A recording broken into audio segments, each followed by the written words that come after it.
দরকার তখন সেটা বিজেপি হোক, বামফ্রন্ট হোক, কংগ্রেস হোক, তৃণমূল হোক, 4 নম্বর ওয়ার্ড থেকে 100% যাতে ভোট গ্রহণ আমরা করতে পারি, এটাই আমাদের একমাত্র লক্ষ্য।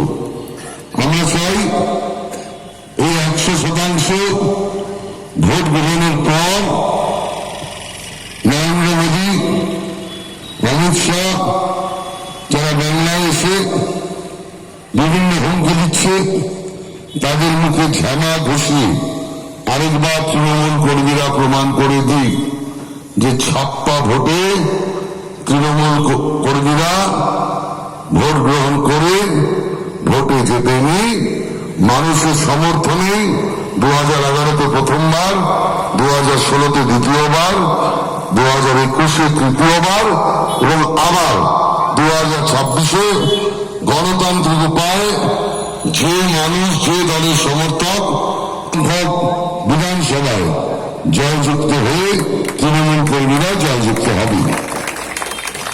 আপনাদের একটা খবর দিয়ে রাখি, আগামী 27 তারিখ স্বরাষ্ট্রমন্ত্রী যিনি বলেছেন যে 14 মের পর বাংলার মানুষকে উল্টো করে গাছে ঝুলিয়ে রাখবে। আমি 14 মের আগে ওনাকে শেষবার গণতান্ত্রিক উপায় একটু সোজা দেখতে চাই জিতের ওপর। তারপর 14 মে মানুষ মমতা বন্দ্যোপাধ্যায়কে চতুর্থবারের জন্য জয়যুক্ত করার পর গণতান্ত্রিক উপায় বাংলার মানুষ অমিত শাহকে বুঝিয়ে দেবে কে গাছে ঝুলবে আর কে মাটি থেকে সেই ঝোলা আমটা পেড়ে খাবে। উনি এখানে নাকি অনেকগুলো 4-5 কিলোমিটার র্যালি করবেন। আমি খুব দায়িত্ব নিয়ে বলতে পারি, চন্দননগরের মাটি বহু বিপ্লবীদের মাটি, বহু সংগ্রাম আমরা এই চন্দননগর থেকে দেখেছি। আপনারা হিসেব করে নেবেন, স্বরাষ্ট্রমন্ত্রী যদি 1 কিলোমিটার র্যালি করে, প্রতি কিলোমিটারে বিজেপির ভোট 5,000 করে কমবে। যদি 4 কিলোমিটার করে 20,000 কমবে। যদি 25,000 5 কিলোমিটার করে তাহলে 25,000 কমবে। কারণ বিভিন্ন রেট থাকে, তখন গাড়ি ভাড়া নেন। দেখুন ইনোভা হলে বলবে ঘন্টায় 230 টাকা, কিলোমিটারে 23 টাকা। যদি ছোট গাড়ি নেন বলবে 14 টাকা কিলোমিটার, 140 টাকা ঘন্টা। তেমনি বিজেপি নেতাদের এরকম হয়েছে যে একদম ছোটখাটো নেতা যদি হয় তারা হাঁটলে 500 করে কমবে। বিরোধী দলের নেতা যদি হাঁটে 2000 করে কমবে। কেন্দ্রীয় মন্ত্রীরা যদি কেউ হাঁটে তাহলে 4000 করে কমবে।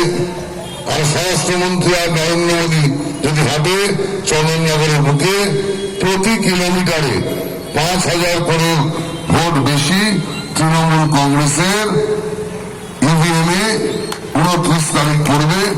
আমি এই ব্যাপারে আপনাদের বলে দিতে পারি আগের থেকে, আপনারা লিখে রাখুন, খালি জানাবেন উনি কত কিলোমিটার এখানে র্যালি করছেন।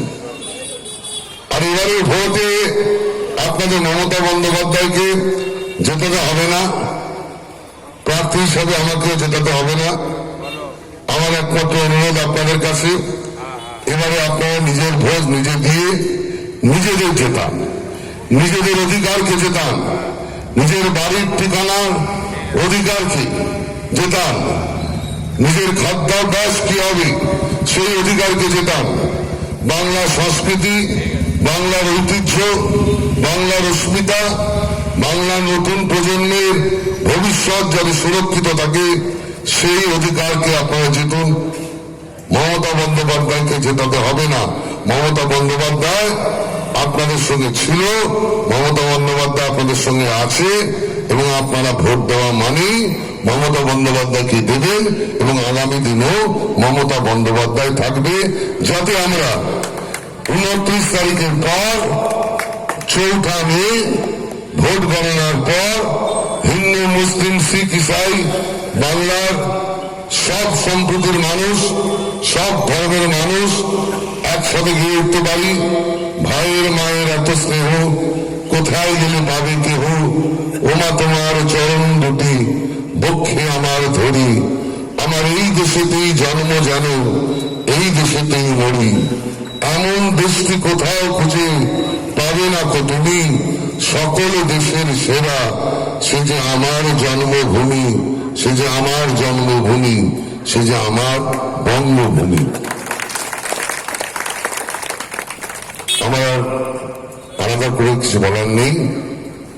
সকাল সকাল ভোট দেবেন।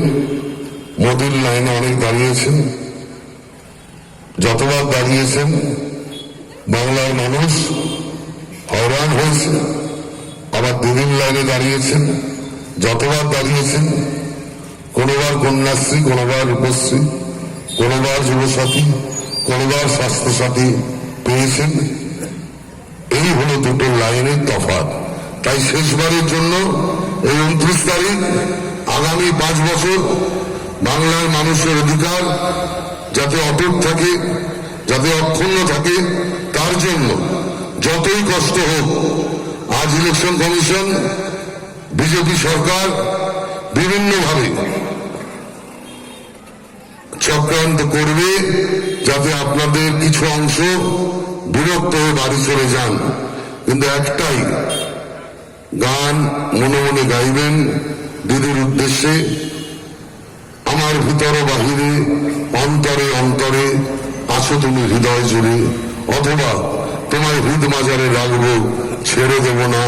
এই গানটা গুনগুন করে গাইতে গাইতে 29 তারিখ দেবেন এবং 4 মে ভোট গণনা হতে হতে গাইতে শুরু করবেন, ধন ধন্য পুষ্প ভরা আমাদের এই বসুন্ধরা, তাহার মাঝে আছে দেশ এক সকল দেশের সেরা, সে যে স্বপ্ন দিয়ে তৈরি, সে যে স্মৃতি দিয়ে ঘেরা, এমন দেশটি কোথাও খুঁজে পাবে না কো তুমি, সকল দেশের সেরা সে যে আমার বঙ্গভূমি, সে যে আমার বঙ্গভূমি, সে যে আমার বঙ্গভূমি।